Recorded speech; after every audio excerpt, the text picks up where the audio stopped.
بەڕێز چیایی تەبورن ئەندامی پەرلەمانی عێراق سەبارەت بە کێشەکانی هەولێر و بەغدا و هەموارکردنەوەی یاسای بودجە لەگەڵمانە بێ. بەڕێز چیایی سوپاس بۆ ئامادەبوونی بەڕێستان بەخێر بێن. ئەو گۆڕانکاریە لە پڕۆکتوپڕە چی بوو ڕوویدا لەبارەی هەمواری یاسای بودجە و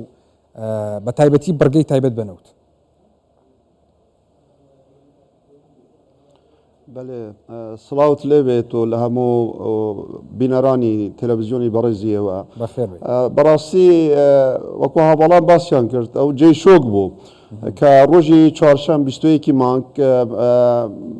دانیشتنی پەرلەمان هەبوو لە 10 بەرگە پێکدات. بەرگە یەکەم ئەوە بوو کە هەموارکردنی یاسای بودجە بوو ساڵەکانی 23 24 و 25 لە ناکاو بینیمان نووسراوەک لە حکومەت هاتیە داوا دەکات کە ئەو تعدیلاتانەی کە پێشی دو مانگ سەرۆک وەزیران ناردبوو پەرلەمان بەخۆش هات بوو و تەرویجی بوو دەکرد دەیگوت داوا دەکەم کە تێچۆی دەرهێنانی بەرمیلی نەفت کێرگەکانی هەرێمی کوردستان بەرز بکرێت لە 6 دلار بۆ 16 دلار تا کۆمپانیایەکی بێلایەن ناودەوڵەتی بێت کێلگە لەسەر ڕاوەستیت کە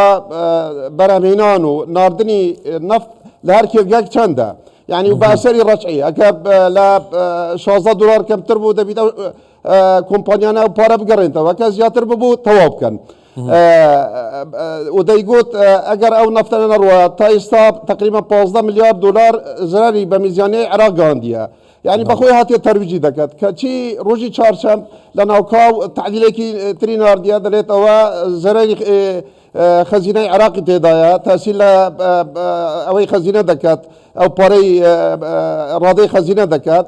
و تاسیل لە داهاتی حکومەت دەکات و ناگونجیت لەگەل ئەو یاسا و ڕێساکانی کە لە دەبەرەکانی تری عێراق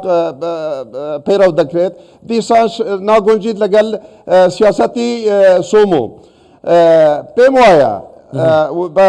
بۆ چۆنی خۆم بە تحلیلی خۆم سەرۆک وەزیران ئێمە نزیکی وادەی هەڵبژاردننی پەرلەمانی عێراق بووینە کە لە مانگی دانیا دوورترین وادە کە مانگی 11 هەر ئێستا ئەو هەزر لەوە دەکات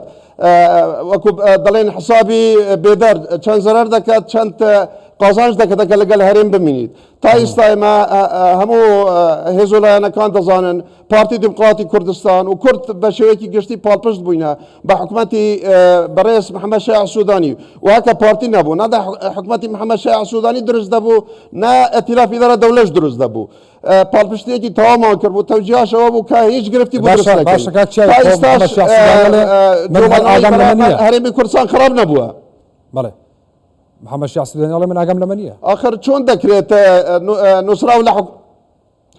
آخر ئەوش گرفتێکی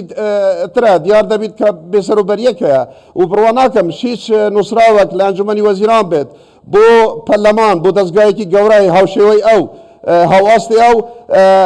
سەرۆک وەزیران ئاگای لێ نەبیت. پێم وایە سەرۆک وەزیران لە لێکدانەی خۆی دیارە زەختێکیش لەسەر هەیە لێکی دایە ئەگەر هەر هەویستی هەم هەلویست بی لەگەل هەرێمی کوردستان لەوانەیە لە هەڵبژاردنەکانی دادێت زەرەری بکات لەبەر شارعی سیاسی لە عێراق خەڵکەکە وەیان تێگاندیە کە هەرێمی کوردستان دژی عێراقە ئەو مصیبەتی هەیە لە نەوەڕاست و خواروی عێراق خزمەت گوزاری هەموو سەبەبی ئەوەیە کە پارە بە خەڵکی هەرێمی کوردستان دەدەن، یعنی چاوەشاریەک دەکرێت بۆەوەی دووبەرەکی لە ناو خەڵکی عێراق دروست بین ناو گەلەکانی عێراق دروست ببیت. هەندە هێزولایەن بۆ ئەوەی شکستنی خۆیان بشارنەوە کە نەیانتوانیە خزمەتی پارێزگاکانی ناوەڕاست و خاروی عێراق بکەن دەیانەوە بەوە بشێرنەوە کە بەشی هەرێمی کوردستان ببڕن و گرفت بۆ دروستکەن و گێجەلی پێ بکەن.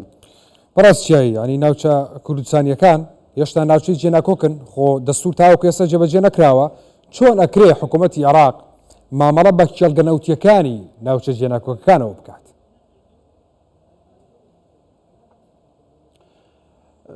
دەبیت بە پێی مادەی 140 تا و مادەیەک لا نەکرێت بە هەر سێ قۆناغی خۆ جێبەجێ نەکرێت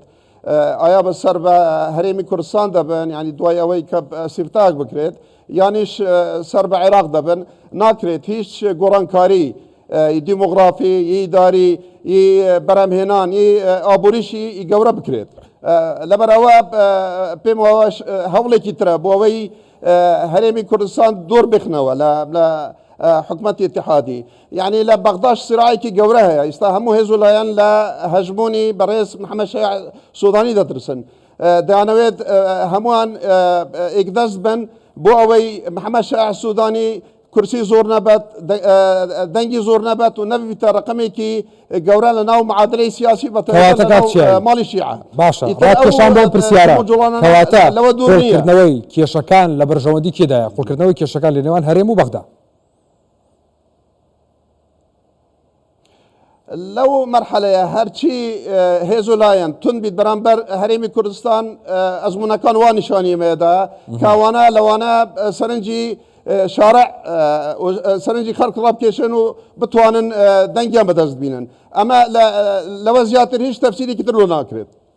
زۆر باش هەرێمی کوردستان دژی پەرپێدانی کێڵگە نەوتیەکانە لە کەرکووک ناوچە کوردستانیەکان یاخود دژی ئەو میکانیزمەیە کە ئەو ڕێکەوتنەی پێکراوە لەگەڵ بریتیش پترۆلیۆم نامادەم داهاتی ئەو کێلگانە ئێستا بە تەواوی بۆ حکوومەتی بەغدا دەڕوات ئەوەش مخالفە چونکە ناڵێم مادەکە وازەحە دەڵێت تا یەکلا نەبێتەوە ئەو هەرێمە وەکو هەرێم ئەو ناوچانە وەکو ناوچەی ئەوەی ناکۆکی لەسەر سەردەری دەکرێت بۆ هیچ لاکنیە نەبوو هەرێمی کوردستان نەبوو ئەوەنە دەستکاری گەورە شتێکی وا بکرێت کە گۆڕانکاری گەورە لە بواری اقتصادی لە بواری سیاسی لە بواری کۆمەڵاتی دروست بکرێت باشە یەکشەمە شاندە کێرەمی کوردستان دەچێتە بەغدا ئامانجی ئەم شاندە بۆ بەغدا چییە کێشەکانی موچە چارەسەرەکە خەڵک چاوی لە موچەیە بەڕاستی والله ئەوانە گرفتانە دەخڵقێنن بۆ ئەوەی تەنیا ئێمە دەواکاری ئێمە ئەو بیت کە دەوای موچە بکەین شایستەکانی خەڵکی هەرێمی کوردستان بەس موچە نینن ئێمە پارساڵ 212 تریلیۆن دۆلار دینار بودجێ عێراق بوو بە هەر حسابێک بکرێت لە 20 تریلیۆن حەقێمە بوو ئەوەی ڕادستی حکوومەتی هەرێمی کوردستان کرا تەنیا 10 تریلیۆن و 26 میلیارد بوو کەواتە نیوەی ئەو کوژمە و کەمتریش ئەو گرفتانە دروست دەکەن بۆ ئێمە بەس بە دوایی موچە وەکەوە بیت کە هەرێمی کوردستان هیچ مشکلەی نە بەس مشکلەی موچە هەیە سەدام حوسێنش موچەی دەدا حکوومەتەکانی وەختی مەلیکیش موچەیان دەدا ئێمە موچەش گرنگە کاچیین ڕێکارێکەیە باشە چ ڕێکارێکەیە بۆی کە حکوومەتی هەرێم و بەغدا لەبارەی هەموارکردنی یاسای بودجە بگەنە ڕێکەوتن و ئیترم کێشەیە تەواو بێت و نەوتی هەرێمی کوردستان دەست پێ بکات و کێشەی موچە نەبێنێت و دنیای کێشەی دیکە والله حکوومەتی هەرێمی کوردستان درێغی نەکردیە ینی ئەوەنە چیان ویستی هەندێک شیان دەواکاریەکانیان خلافی دستور بووە یعنی لە مادەی 1970 زۆر بە ڕاشکاوی بەڕوونی دەلێت کاتی جێبەجێکردنی ئەو دستورە دەکەویتە بواری جێبەجێکردن حکوومەتی هەرێمی کوردستان بە هەموو دەسەڵاتەکانی دام پێدراوە لەوانەش دەسەڵاتی تەشریعی و تەنفیزی یعنی حکوومەتی هەرێمی کوردستان سەرپشکە پێویستی بە چەند فەرمانبەر هەیە کە فەرمانبەر زۆر بۆ تاسیل لە جانبی چ دەکات جانبی استیسماری لە پێشکردنی خزمەت گوزاری لە ڕێوبان و دروستکردنی قوتابخانە و دروستکردنی با بڵێن نەخۆشخانە ئەوانە بۆیان نییە بڵێن دەبیت فەرمانبەر هەنگۆ ئەوەندە بن و بێن مانگانەت تحقیقی لەسەر بکەن لە عێراق بە پێی دستور دوو جۆرە پارێزگاهانە پارێزگاک ئەوانەی سەر بە هەرێمن پارێزگاکی ترش سەر بە حکوومەتی اتحادینە پارێزگەکانی هەرێمی کوردستان سەر بە هەرێمی کوردستان و هەرێمی کوردستان هەرێمێکی دستوری دام پێدراوە بەڵام ئەوانە ناڵێم هەر دەیانەوێت ئێمە خەریب بکەن بەگو کێشە لاواکیەکانەوە داوای هەموو مەفەکانی خۆمان نەکەن شتێکی ترش هەیە ئێستا لە دوای سەرژمێری کە دیار بووە سەرنشینەکانی هەرێمی کوردستان هاوڵاتیانی هەرێمی کوردستان ژمارەیان نزبەیان 14 لصده او انا لو بجاج بتمانه هر 12.67 ما بدني دبيت ايمال رجبي لسروا ك او 12.67 رقميكي تخميني بو استا رقميكي واقعي بردسي ما خدي حكومه العراق خلكي اريمي كردستان 14 لصده ابدا صالي 25 دبيت كبجبو هريمي كردستان دادنن 14 لصد بيت بەڕێز چیای تەیمور ئەندامی پەرلەمانی عێراق لە دهۆکەوە لەگەڵمان بووی سوپاس بۆ ئامادەبوونی بەڕێزتان.